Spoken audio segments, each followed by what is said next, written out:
পৌরাণিক মতে এক নির্দিষ্ট সময়ে, নির্দিষ্ট জায়গায়, নির্দিষ্ট নদীতে ডুব দিলে মানুষের শুধু এক জন্মের না, সব জন্মের পাপ ধুয়ে যায় আর মোক্ষ লাভ হয়।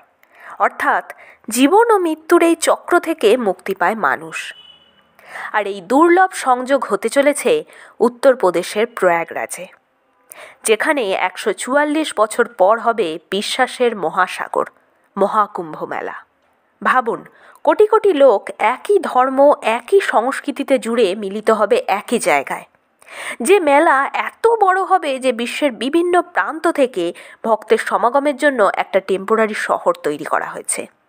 প্রায় 1.5 লক্ষ তাঁবু ফেলা হয়েছে, 12 কিলোমিটার জুড়ে ঘাট তৈরি করা হয়েছে, প্রায় 1.5 লক্ষ মতো শৌচালয় গঠন করা হয়েছে।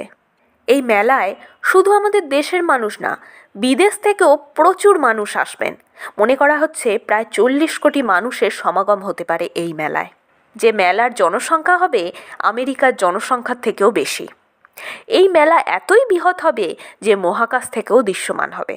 কিন্তু আপনি কি কখনো ভেবেছেন এই মেলায় কি এমন আছে যে কোনো আমন্ত্রণপত্র ছাড়াই দেশ বিদেশ থেকে কোটি কোটি মানুষ এক জায়গায় পৌঁছে যাবে? বড় বড় সাধু, নাগা সন্ন্যাসী যারা পৃথিবীর সমস্ত মোহমায়া ত্যাগ করেছেন, তারা কিসের টানে হাজারো কিলোমিটার পথ পাড়ি দিয়ে শুধু একটা ডুব দেবার জন্য এই মেলায় এসে পৌঁছাবে? কি আছে এর পিছনের ইতিহাস? আর শাহী শানে প্রথম নাগা সন্ন্যাসীদেরই অনুমতি কেন দেওয়া হয়? তারা কোথা থেকেই বা আসে হঠাৎ? আর তারা বস্ত্রহীনই বা কেন থাকে? এই সমস্ত প্রশ্নের উত্তর আমি জানাবো আজ। চলুন শুরু করি। প্রথমেই বলি, এই কুম্ভর মানে কি? কুম্ভ অর্থাৎ কলস। দেখুন, ইতিহাসে কুম্ভমেলা শুরু কবে থেকে হলো বা কে শুরু করলো এর কিন্তু কোনো সঠিক উত্তর মেলে না বা প্রমাণও পাওয়া যায় না। যদিও ইতিহাসবিদ এস.বি. রয়ের মতে প্রায় 10,000 খ্রিস্টপূর্বাব্দতে পবিত্র নদীর স্নানের প্রমাণ পাওয়া গেছে। এছাড়া 600 খ্রিস্টপূর্বাব্দতে লেখা বৌদ্ধ গ্রন্থে নদী ও মেলার কথা পাওয়া যায়। এখনকার যে মেলা তা 300 খ্রিস্টাব্দের সময় থেকে শুরু হয়েছে বলে মনে করা হয়। শুধু তাই নয়, জানা যায় হর্ষবর্ধনের সময়ে চীনা পরিব্রাজক হিউয়েন সাং প্রয়াগরাজে হর্ষবর্ধনের দ্বারা আয়োজিত কুম্ভমেলায় ডুব দিয়েছিলেন। চলুন এবার জানি কুম্ভমেলার পিছনের পৌরাণিক কাহিনী কি। হিন্দু পুরাণ অনুসারে কুম্ভমেলার কাহিনী সমুদ্র মন্থনের সাথে জুড়ে রয়েছে। সমুদ্র মন্থনের আগে মহর্ষি দুর্বাসা সম্পর্কে আপনাদের জানা দরকার। মনে করা হয় মহর্ষি দুর্বাসা ভগবান শিবের পুত্র। তিনি শিবের রাগ থেকে জন্মগ্রহণ করেন। তাই তিনি খুব ছোট ছোট বিষয়ে রেগে যেতেন আর অভিশাপ দিয়ে দিতেন। এরকমই একবার মহর্ষি দুর্বাসা দেবতাদের অভিশাপ দিয়ে দেন, যার ফলে দেবতাদের শক্তি নষ্ট হয়ে যায়। তখন রাক্ষসরা দেবতাদের স্বর্গ ছিনিয়ে নেয়। দেবতারা একজোট হয়ে বিষ্ণুর কাছে যায়। বিষ্ণু বলে, রাক্ষসদের হারানোর জন্য আপনাদের অমৃত চাই। এই অমৃত ক্ষীরসাগরের তলায় রয়েছে, তাই ক্ষীরসাগর মন্থন করতে হবে, যার জন্য আপনাদের রাক্ষসদের থেকে সাহায্য নিতে হবে। ভগবান বিষ্ণুর এই কথা শুনে দেবতারা রাক্ষসদের সাথে মিলিত হয়ে সমুদ্র মন্থন করতে শুরু করে, যার জন্য মন্দার পর্বতকে মন্থন দণ্ড করা হয় আর বাসুকী নাগকে মন্থন রশ্মি অর্থাৎ দড়ি করা হয়। সমুদ্র মন্থনে মোট 14টা জিনিস নির্গত হয়। প্রথমে হলাহল বিষ, যা পান করেন মহাদেব, আর তাই তিনি নীলকণ্ঠ নামে পরিচিত।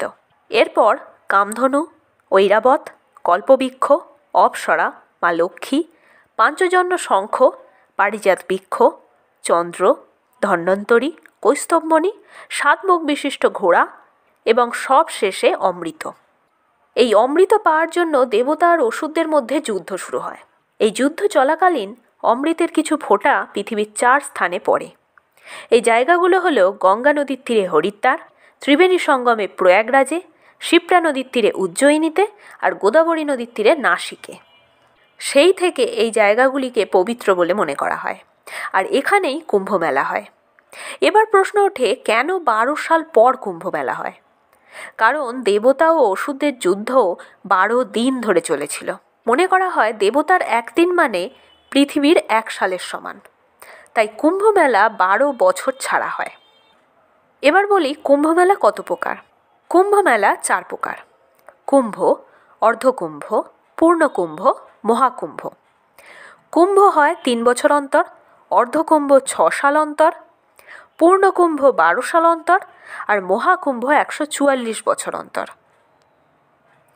বৈজ্ঞানিক মতে বৃহস্পতি গ্রহ সূর্যকে প্রদক্ষিণ করতে সময় নেয় 12 বছর। তাই 12 বছর পরই পূর্ণকুম্ভ হয়। আর মহাকুম্ভ হয় যখন বৃহস্পতি গ্রহ 12 বার সূর্যকে পূর্ণ প্রদক্ষিণ করে, অর্থাৎ 12 × 12 144 বছর। এবার প্রশ্ন আসে, মহাকুম্ভ শুধু প্রয়াগরাজেই হয় কেন? কারণ এখানে 3 পবিত্র নদীর সঙ্গমস্থল, গঙ্গা, যমুনা, সরস্বতী। মনে করা হয় সরস্বতী নদী মাটির নিচে এখনও প্রবাহিত রয়েছে।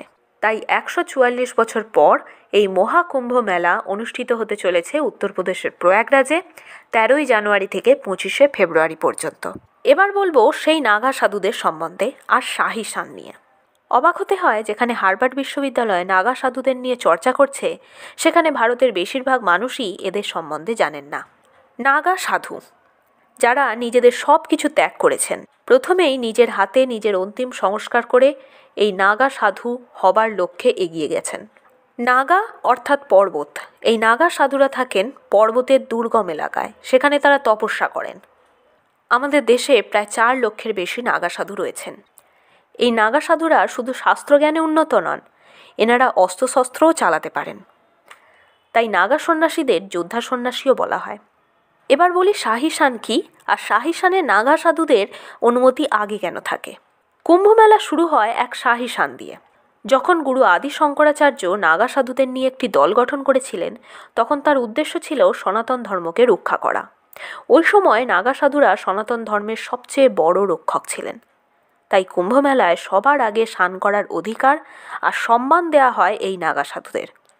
তাই শাহী স্নান দিয়ে নাগা সাধুরা প্রথম কুম্ভমেলা শুরু করে। এবার আপনাদের মনে হয়তো প্রশ্ন জাগছে, নাগা সাধুরা বস্ত্রহীন কেন থাকেন? কারণ নাগা সাধুরা প্রকৃতি ও প্রাকৃতিক অবস্থাকে সম্মান জানান। যখন কোনো শিশু জন্মায় তখন বস্ত্রহীনভাবে জন্মায়, যা এক প্রাকৃতিক অবস্থা। তাই এই ভাবনা থেকেই ওনারা বস্ত্রহীন থাকেন। তাহলে কি ওনাদের ঠান্ডা গরম কিছুই অনুভূতি হয় না?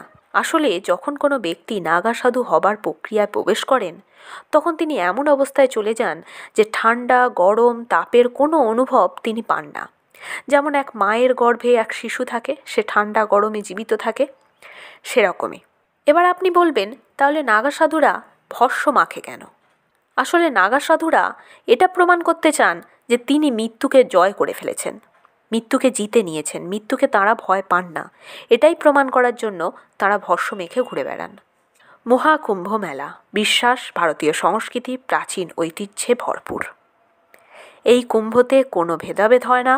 যে কোনো ব্যক্তি, জাতি, ধর্ম, বর্ণ নির্বিশেষে কুম্ভমেলায় আসেন শুধুমাত্র মোক্ষ লাভের উদ্দেশ্যে। আমাদের ভারতীয় সংস্কৃতি এভাবেই চলতে থাকুক। এই কুম্ভমেলা সম্পর্কে অজানা তথ্য আপনাদের কেমন লাগলো আমায় কমেন্ট বক্সে জানান। আর ভালো লাগলে প্লিজ ভিডিওটা লাইক করে চ্যানেলটি সাবস্ক্রাইব করবেন, আমার পাশে থাকবেন। ভালো থাকুন, সুস্থ থাকুন। নমস্কার, ধন্যবাদ।